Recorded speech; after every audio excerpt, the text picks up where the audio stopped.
बहुत सारे कारण हैं और साधारण नहीं, परम विचित्र एक ते एका, एक से एक विचित्र कारण है। और इतने विचित्र हैं कि कहीं कहीं ऐसा ना हो कि आपको पुनः भ्रम हो जाए। इसीलिए देवी सावधान सुनो सुमति भवानी। कथा के दौरान क्यों बार बार कहा जाता है ध्यान से सुनिए, शांति पूर्वक बैठिए, क्योंकि एक शब्द भी यदि इधर से उधर हुआ तो अर्थ का अनर्थ बन जाता है दिमाग में कि ये हुआ तो ऐसा कैसे हो गया। भगवान भोलेनाथ ने कहा पहला कारण सुनो देवी, भगवान के अवतार का प्रथम कारण बने हैं जय और विजय। ये दोनों द्वारपाल थे। कहाँ के? वैकुंठ के द्वारपाल। वैकुंठ से सुंदर जगह संसार में कोई दूसरी होगी क्या जहां पर स्वयं भगवान विराजते हैं? वैकुंठ के द्वारपाल हैं, लेकिन वैकुंठ के द्वार पर रहने के बाद भी अभिमान की रूपी चिड़िया ने इनको जकड़ लिया, जाकर सर पर बैठ गए।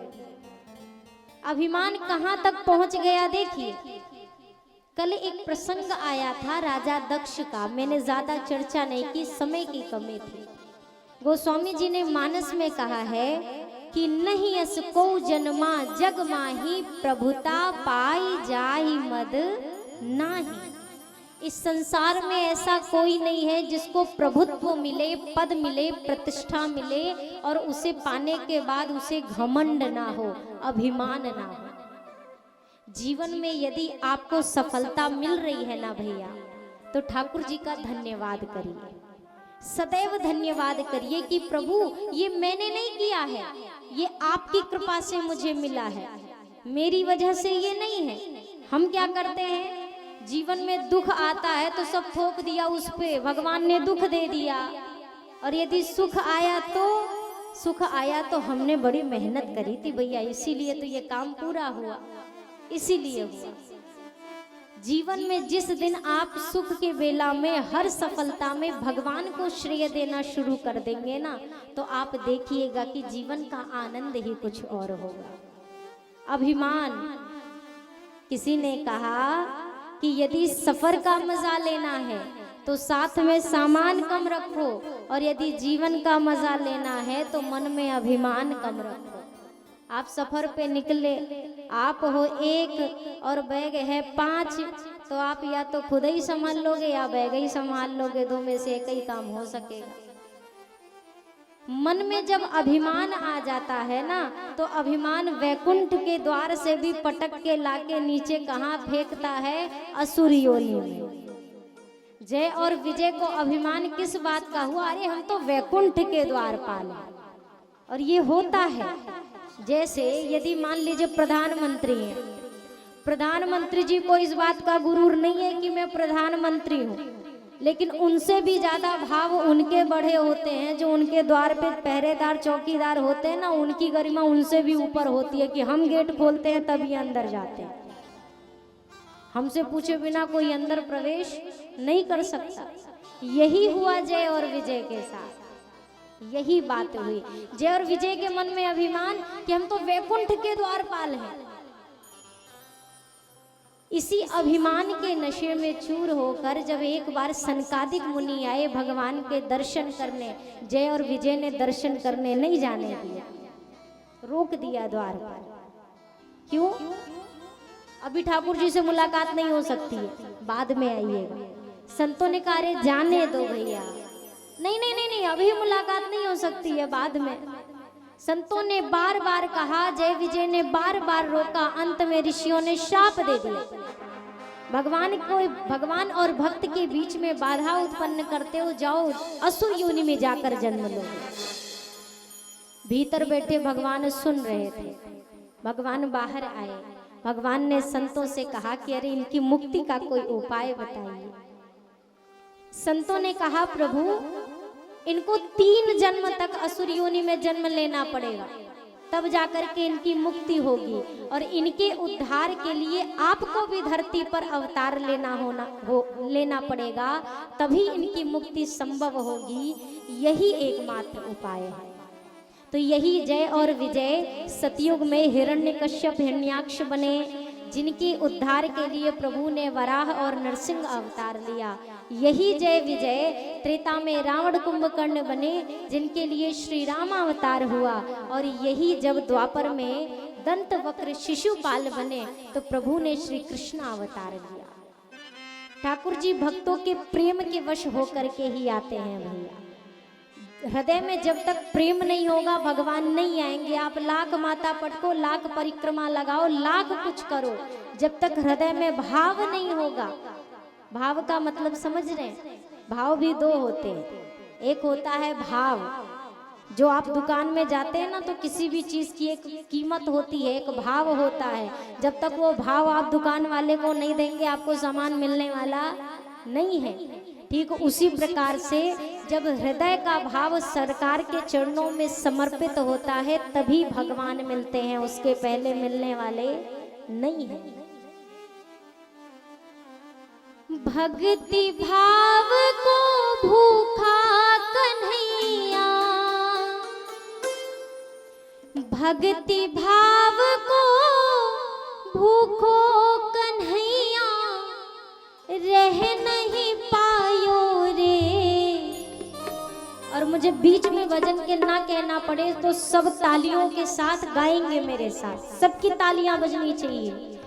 कन्हैया दौड़ायो रे, कन्हैया दौड़ायो रे, सांवरिया दौड़ायो रे, सांवरिया दौड़ायो रे। भक्ति भाव को भूखा कन्हैया, भक्ति भाव को भूखो कन्हैया, भक्ति भाव को भूखो कन्हैया, रह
शाम से प्रीत लगाए।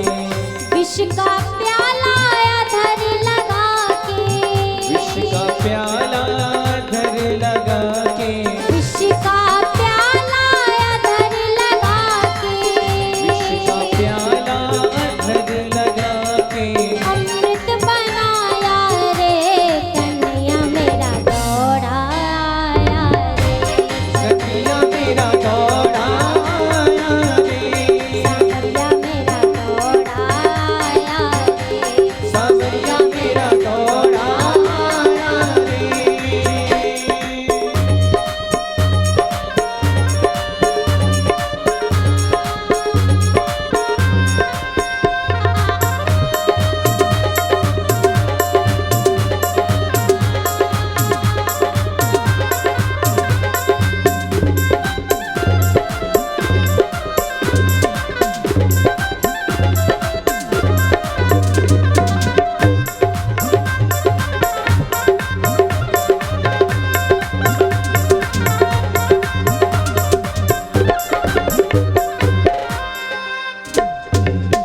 नानी बाई ने नीर बहाया, रुक्मिणी के संग श्यामा लाया, रुक्मिणी के संग श्यामा लाया, रुक्मिणी के संग श्यामा लाया।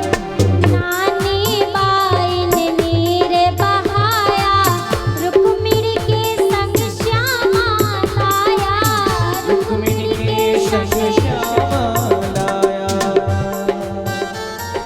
धर्म को भैया बन के कान्हा, धर्म को भैया बन के कान्हा, धर्म को भैया बन के कान्हा, धर्म को भैया बन के कान्हा, भात भरायो रे कन्हैया मेरा दौड़ायो रे, कन्हैया मेरा दौड़ायो रे, सावरिया मेरा दौड़ायो रे, ओ सावरिया मेरा दौड़ायो रे।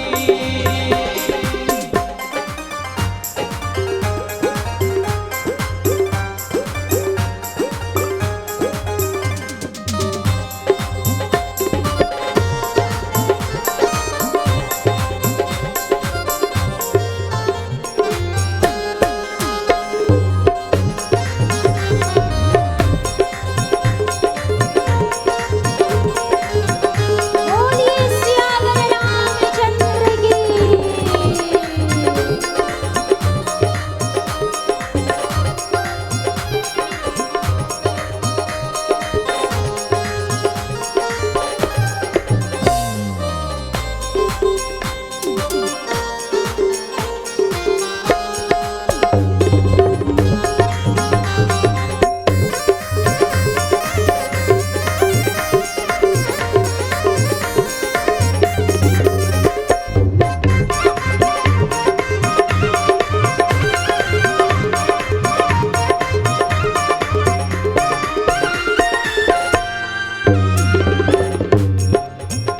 हो करुण पुकार सुनी द्रौपदी की, साड़ी आए बढ़ाए द्रुपद की, साड़ी आए बढ़ाए द्रुपद की, साड़ी आए बढ़ाए द्रुपद की, तार तार में बस गयो कान्हा,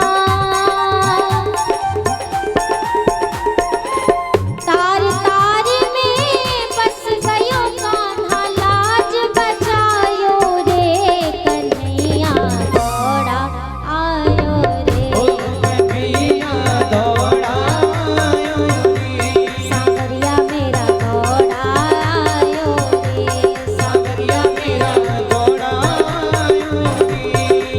भक्ति भाव को भूखो कन्हैया, भगत भाव को भूखो कन्हैया, भक्ति भाव को भूखो कन्हैया, भगत भाव को भूखो कन्हैया, रह नहीं पायो रे।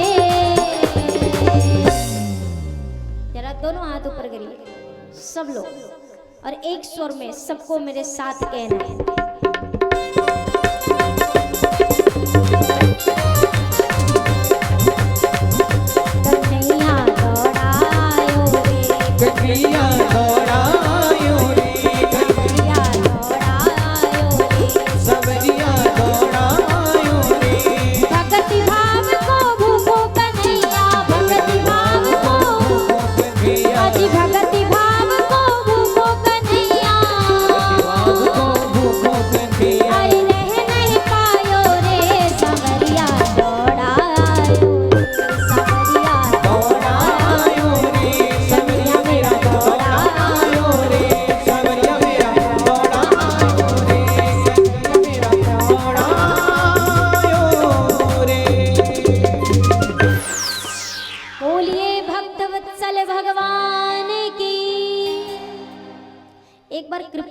करना ना कि आप लोग चुप रहिएगा, आप मत बोलिएगा, क्योंकि आप अच्छा बोल रहे हैं पर इधर को अच्छा बुलवाना है। सो आप चुप रहे ना, केवल इधर वालों को बोलने देना, हम भी देखें कि काका है इधर।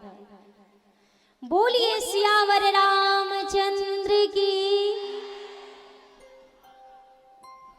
थोड़ा है, ऐसा नहीं कह सकते नहीं है, दब रखा है, अंदर है, वो धीरे धीरे 9 दिना में निकलेगा।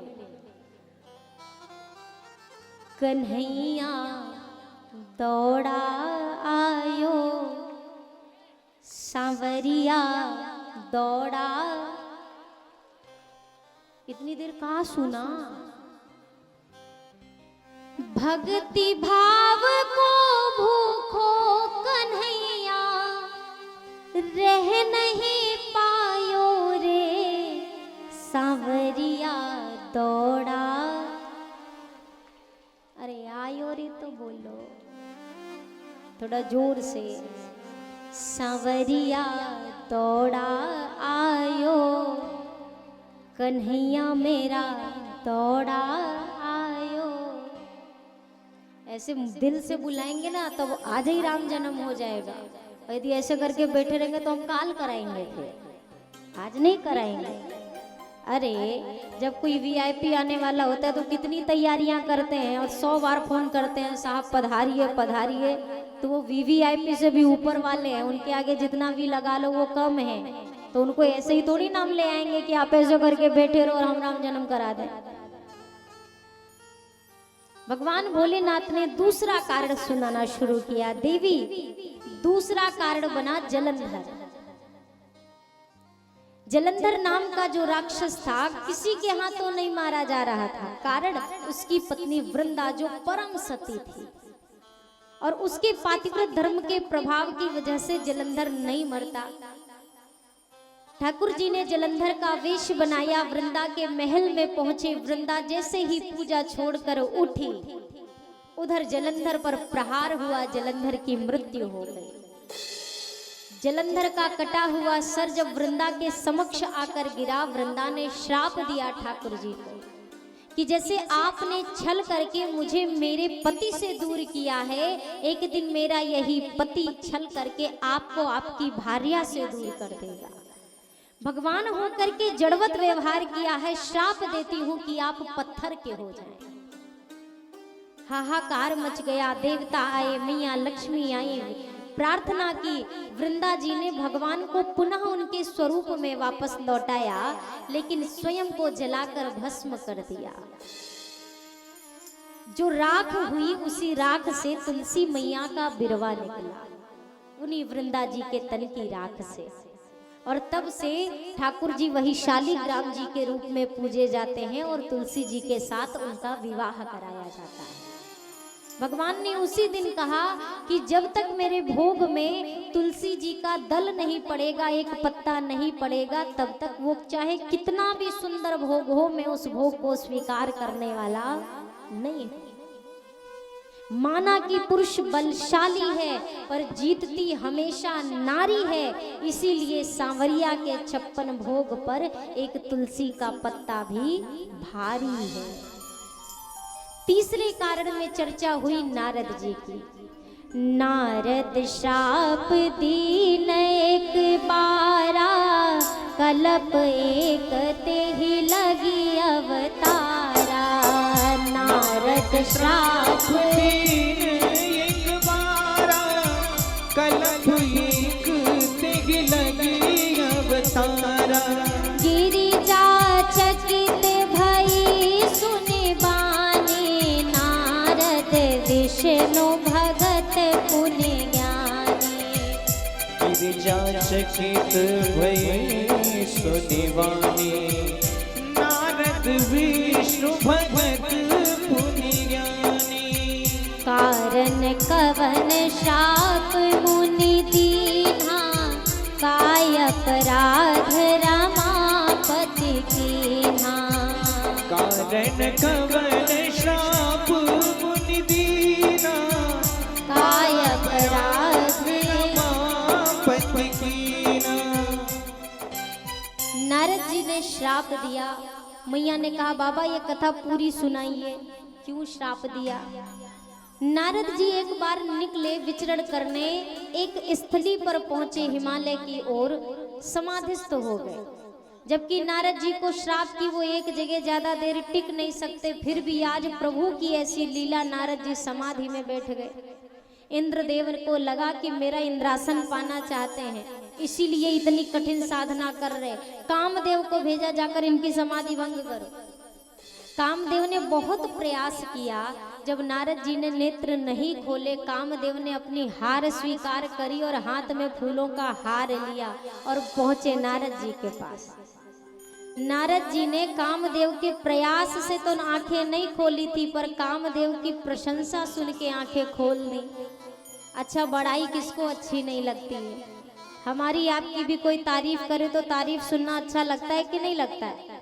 जोर से बोलिए, लगता है ना। अच्छा, तारीफ सुनने में कैसा लगता है? मीठा लगता है, खट्टा लगता है, कड़वा लगता है, कैसेला लगता है, कैसा लगता है? मीठा मीठा लगता है ना। जब शरीर में ज्यादा मिठाई की मात्रा हो जाती है तो कोई एक बीमारी जन्म लेती है कि नहीं लेती? डायबिटीज हो जाता है। जिंदगी में जब ज्यादा बड़ाई होने लगे, प्रशंसा होने लगे, तो एक काम शुरू करिए, आपके अंदर अभिमान का डायबिटीज पैदा हो उसके पहले राम राम कहना शुरू करिए।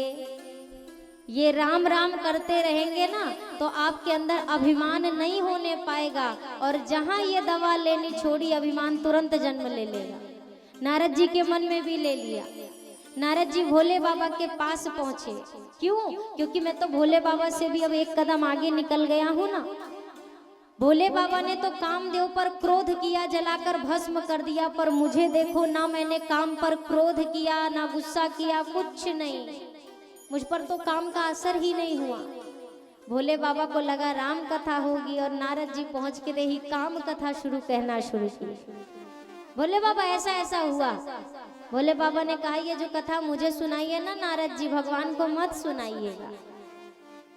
भोले बाबा की बात नारद जी को अच्छी नहीं लगी। अरे अच्छी लगे भी क्यों, जब आते हैं अच्छे दिन तब अच्छी बात सुहाती, और ना ही तो समझाने पर भी नहीं समझ में आती। नारद जी को लगा ये मेरी बड़ाई से थोड़ा ईर्ष्या कर रहे हैं। जिस लिए नारद जी को रोका था वही करने चल पड़े। भगवान विष्णु के पास पहुंचे, पूरी कथा गा डाली। भगवान ने सोचा कि नारद जी के अंदर अभिमान का जन्म हो गया है, अभिमान दूर करना होगा। अपनी माया से एक नगरी बनाई, विश्व मोहिनी, अपनी माया को वहां की राजकुमारी बनाई, राजा शील निधि को बनाया। नारद जी जब नगरी में पहुंचे, राजा शील निधि ने कहा जरा मेरी बेटी का भाग्य तो देखिए। विश्व मोहिनी को देखते ही नारद जी ऐसे खो गए रूप में, हाथ पकड़ रखा है, पकड़ा है हाथ और देख रहे हैं मुंह। राजा ने कहा महाराज हाथ देखिए, हाथ जरा बताइए क्या लिखा है। हाथ में लिखा था कि जो 14 भुवन का मालिक है, जो अखिल कोटि ब्रह्मांड नायक है, ऐसा पति इसको मिलेगा। और नारद जी ने क्या पढ़कर बताया कि इसका विवाह जिससे होगा वो ऐसा ऐसा हो जाएगा। नारद जी ने सोचा हमें ही कौन सी कमी है, तो हम में जब कोई कमी नहीं है तो क्यों ना हम ही इससे विवाह कर लें। बाहर पहुंचे, भगवान को याद किया, ठाकुर जी प्रकट हुए। ठाकुर जी ने कहा नारद जी क्या दें। नारद जी ने कहा भगवान विवाह करने की इच्छा है, ज्यादा कुछ नहीं, आपन रूप देहु प्रभु मोहि, अपना रूप दे दीजिए। भगवान ने कहा हमारा रूप लेके क्या करेंगे। नारद जी ने कहा आन भांति नहीं पावा ओही, और नहीं मिलेगी वो किसी प्रकार से। अच्छा, ठाकुर जी मन ही मन सोचने लगे वाह नारद जी, ये कैसे संभव है कि रूप हमारा और विवाह तुम्हारा। मतलब शादी में यदि आप किसी के कपड़े मांगो, जूते मांगो, गाड़ी मांगो, समझ में आते, अब आप ये कहो अपनी शक्ल दे दो, ब्याह करके आके लौटा देंगे। ऐसे हो सकता है क्या। भगवान सोचने लगे नारद जी को सुंदर बनाए कि बंदर बनाए, बंदर बनाए कि सुंदर बनाए। सोचा यदि आज सुंदर बना दिया तो पूरी जिंदगी बंदर की तरह बीतेगी, माया के चक्कर में फंस के, इसीलिए एक दिन के लिए बंदर बना देते। वानर का रूप दिया। अब नारद जी जब सभा में पहुंचे, नारद जी को लग रहा हम भगवान विष्णु की तरह सुंदर दिख रहे। पहली गद्दी पर जाकर बैठे कि कन्या झट से आए और पट से माला डाले, विवाह तुरंत झटपट संपन्न। शिवगढ़ आए हुए थे, नारद जी का रूप देखा, शिवगढ़ आपस में कहने लगे कितने सुंदर लग रहे, ऐसा तो कोई राजकुमार है ही नहीं, कन्या इन्हीं से विवाह करेगी पक्का। अब नारद जी और आनंद में आ गए कि हम ज्यादा ही सुंदर लग रहे हैं। विश्व मोहिनी आई, नारद जी को देखा, मरकट वदन भयंकर देही, क्रोध हुआ विश्व मोहिनी को, नारद जी को छोड़ा, वो पूरी लाइन छोड़ दी जिसमें नारद जी बैठे थे। और उसी बीच भगवान आए, विश्व मोहिनी ने माला डाली, भगवान दुल्हन को लेकर गए और नारद जी सोच रहे कि कन्या ने मुझे माला क्यों नहीं पहनाई। शिवगणों ने कहा जरा अपना रूप देख लीजिए, तब आपको समझ में आ जाएगा कि कन्या ने माला क्यों नहीं पहनाई। सरोवर में मुख देखा, वानर की आकृति, शिवगणों को श्राप दिया जाकर राक्षस योनि में जन्म लोगे, और भगवान की ओर बढ़ चले कि दई हूं श्राप की मरी हूं जाई, जगत मोर उपहास कराई। या तो जाकर विष्णु को श्राप दूंगा या अपने प्राण त्याग दूंगा। मार्ग में ही भगवान मिल गए, एक तरफ लक्ष्मी मैया है, एक तरफ विश्व मोहिनी है। नारद जी का क्रोध और बढ़ गया कि खुद 2 विवाह किया, हम एक करने जा रहे थे उसमें भी बाधा डाल दी, श्राप दिया। जो नर का वेश लेकर मुझे ठगा है वही वेश लेकर धरती पर आना होगा। वानर की आकृति बनाई है, करी है 21 सहाय तुम्हारी। जिस दुख को आज, जिस विरह को मैं झेल रहा हूँ, वही विरह आपको सहना पड़ेगा। जैसे ही श्राप दिया, भगवान ने अपनी माया का पर्दा हटा दिया। नारद जी चरणों में गिर गए, भगवान मेरा श्राप झूठा हो जाए। ठाकुर जी ने कहा आपका होता तो झूठा हो जाता, मम इच्छा कह दीन दयाला, ये सब मेरी इच्छा से हुआ है तो झूठा कैसे होगा। देवी ये तीसरा कारण था। चौथे कारण में मनु शत्रुपा जी की अखंड साधना, जिनको वरदान दिया प्रभु ने, आप सरिस खोजो कह जाई, नृप तव तनय होब मैं आई, मैं स्वयं आपका बेटा बन के आऊंगा, यह आशीर्वाद दिया मनु जी को। तो उस वरदान की वजह से भगवान का आना हुआ। और आखिरी में प्रताप भानु की कथा आती है। प्रताप भानु को श्राप मिला ब्राह्मणों से, और पूरे कुल के सहित जब रावण कुंभकर्ण के रूप में धरती पर आया, इतना अत्याचार किया, धरती व्याकुल होकर देवताओं के पास गई। देवताओं ने कहा हम भी उसके दुख से दुखी हैं, पर भगवान कहाँ हैं, कैसे हल होगा इस समस्या का। भगवान भोलेनाथ ने कहा देवताओं, पहले एक बात तय कर लो कि भगवान कहाँ नहीं है। हरि व्यापक सर्वत्र समाना, प्रेम ते प्रकट होई मैं जाना। ये सब कहने की बातें हैं कि वो यहाँ तक है, वहाँ तक है, असर उसका वहाँ तक है, नजर जिसकी जहाँ तक, वो हर कण कण में है। भोले बाबा ने कहा प्रेम से बुलाओ, यहीं पर मिलेंगे। देवताओं ने पुकार लगाई, ठाकुर जी ने आकाशवाणी की, जन डर पहु मुने सद्य सुरेशा, तुम्हें लागी धरी हूँ नरवेशा। मैं अपने अंशों के सहित आऊंगा, अब भय मत मानो। देवता ठाकुर जी की वाणी को सुनकर आश्वस्त हुए, और इधर गोस्वामी जी ने कथा का रुख किया अब अवध धाम की तरफ। अयोध्या के राजा हैं श्री दशरथ जी महाराज। दशरथ जी के हृदय में ग्लानि हुई कि मेरे कोई पुत्र नहीं है। जब ग्लानि हुई तो सीधा गुरुदेव के पास पहुंचे। गोस्वामी जी कहते हैं, एक बार भूपति मन माही, एक बार भूपति मन माही, भय गलानि मोरे सुत नाही, भय गलानि मोरे सुत नाही, गुरु गृह गयऊ तुरत मही पाला,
पहुंचे, अपना दुख भी सुनाया, सुख भी सुनाया। हम आप केवल दुख तो रोते हैं पर सुख नहीं बताते। आज समय कम है इसलिए ज्यादा इस पर चर्चा नहीं करूंगी, राम जन्म की कथा सुननी है। दशरथ जी ने दुख भी बताया, सुख भी बताया, और गुरुदेव ने कहा, राजन धैर्य धारण करिए, एक नहीं 4 पुत्र रत्न आएंगे, वो भी साधारण नहीं, त्रिभुवन विदित भगत भयहारी, ऐसे पुत्र रत्न आपको मिलेंगे। तो अब मुझे क्या करना होगा गुरुदेव? अब आपको कुछ नहीं करना है, धरहु धीर, बस धैर्य धारण करिए। श्रृंगी ऋषि को बुलाया गया, पुत्र कामेष्टि यज्ञ प्रारंभ हुआ, यज्ञ संपन्न हुआ। अग्निदेव प्रसाद लेकर प्रकट हुए, खीर का प्रसाद है, खीर का प्रसाद लेकर के प्रकट हुए। तीनों माताओं में यथा योग्य प्रसाद का वितरण हुआ है। समय अब बीत रहा है। गोस्वामी जी कहते हैं, जोग लगन ग्रहवार तिथि सकल भय अनुकूल, चर अरु अचर हर्ष जुत राम जन्म सुख मोल। समय सुहावना हो गया, जैसे अभी हो गया है ना, ऐसे ही सुहावना हो गया। पर अब मुझे थोड़ा सा ये भय है कि ज्यादा सुहावना ना हो जाए, इसीलिए थोड़ा अब जल्दी जल्दी कथा आगे लेंगे। सुंदर वह सुबेला आई। गोस्वामी जी महाराज कह रहे हैं, आज नौमी तिथि है, मधुमास का दिन है। नौमी तिथि मधुमास का दिन, दूर दराज की कंदराओं में जो संत हजारों वर्ष से साधना करने बैठे थे ना, आज वो भी साधना छोड़कर अयोध्या में सरयू के तट पर आकर बैठे हैं कि जिसको वहां ध्यान में ढूंढ रहे हैं वो तो खुद यहाँ आने वाला है। गोस्वामी जी महाराज कह रहे हैं कि आज जब देवताओं ने जाना ठाकुर जी के आने का समय हो गया है, देवताओं ने प्रभु की गर्भ स्तुति की है और गर्भ स्तुति करके प्रस्थान करते हैं। गोस्वामी जी कहते हैं, हो नौमी तिथि मधुमास पुनीता, शुक्ल पक्ष अभिजित हरि प्रीता। सिया राम जय जय राम, राम सिया राम जय जय राम। ठाकुर जी के आने का अब समय है, तो राम सिया राम तो सब बोल ही सकते हैं। चौपाई मान लीजिए कठिन होगी, पर राम सिया राम तो कठिन नहीं है ना। जितने पीछे तक विराजमान है सभी श्रोता तालियों के साथ मेरे साथ साथ कहेंगे,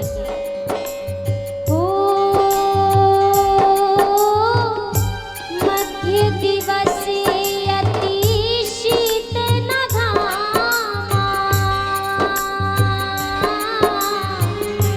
पावन काल लोक विश्राम। राम सिया राम जय जय राम, राम सिया राम जय जय राम।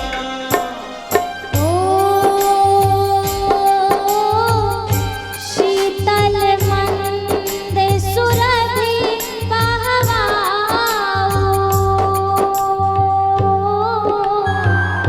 हर्षित सुर संतन मन जाओ। राम सिया राम जय जय राम, राम सिया राम जय जय राम। सो अवसर विरंजी जब जाना,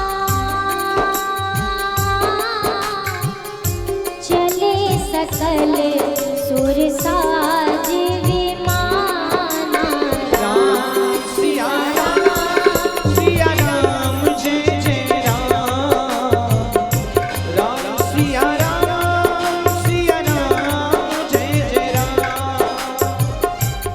सभी देवता आज स्तुति कर रहे हैं, हरि आ जाओ, हरि आ जाओ, हरि आ जाओ, हरि आ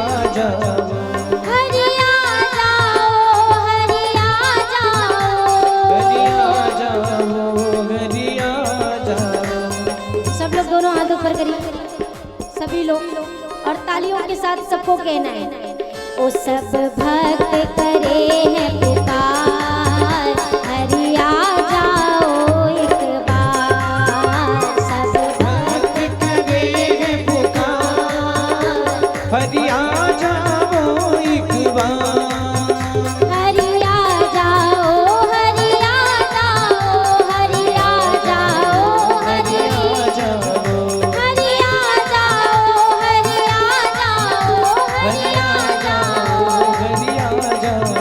मेरी नैया पड़ी मझधार, हरि आ जाओ एक बार।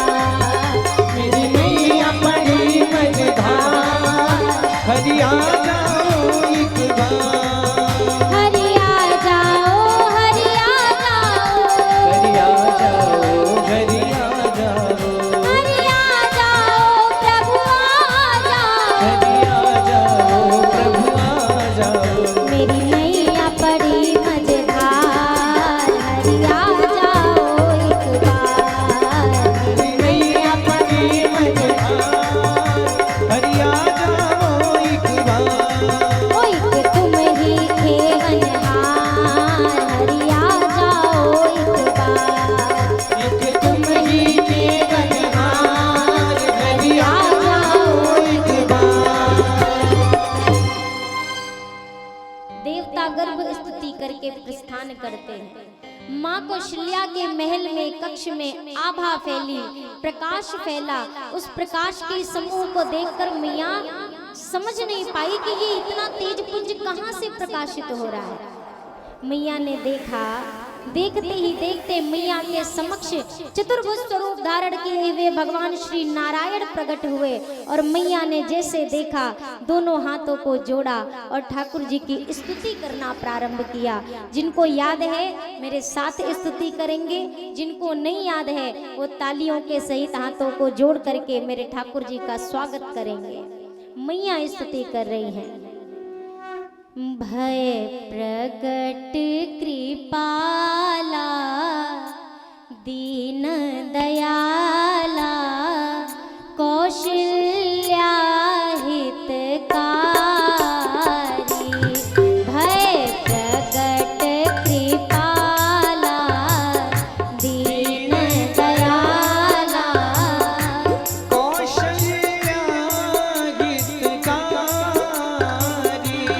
हर्षित में है तारी, मुनि मनहारी, अद्भुत रूप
अति प्रिय श्री राम, यह सुख परम अनूपा। सुने वचन सुजाना, रोदन ठाना, होई पालक सुर भूपा। यह चरित जे गावेगी, हरि पद पावेगी, तेना परही भव कूपा। यह चरित जे गावही, हरि पद पावही, तेना परहि भव कूपा। चरित जे गावेगी, हरि पद पावेगी, तेना परही भव कूपा। विप्रधेनु सुर संत हित, लीन है मनुज अवतार। निज इच्छा निर्मित तनु, माया गुण गोपाल। माया गुण गोपाल। मैया ने देखा, सरकार ने कहा मैया वादा किया था बेटा बन के आऊंगा, देखो बेटा बन के आ गया। मैया ने कहा सरकार 4-4 हाथ वाला बेटा, सरकार ऐसे बेटा थोड़ी ना होता, ये अस्त्र शस्त्र लेके आए हो सरकार, बेटा बन के आए हो कि युद्ध में आए हो। सरकार ने कहा मैया मुझे पता थोड़ी ना बेटा कैसे बनते हैं, पहली बार बन रहा हूँ ना, तो आप बताओ कैसे बेटा बनते हैं, सो मैं बन जाऊंगा। मैया ने कहा पहले ये 4-4 हाथ जो है ना सरकार, थोड़ा साधारण मुद्रा में आइए, 2 भुजाएं अदृश्य 2 भुजा के रूप में आए। मैया अब ठीक है, अब तो बता दो सबको कि बेटा आ गया है, लल्ला हो गया।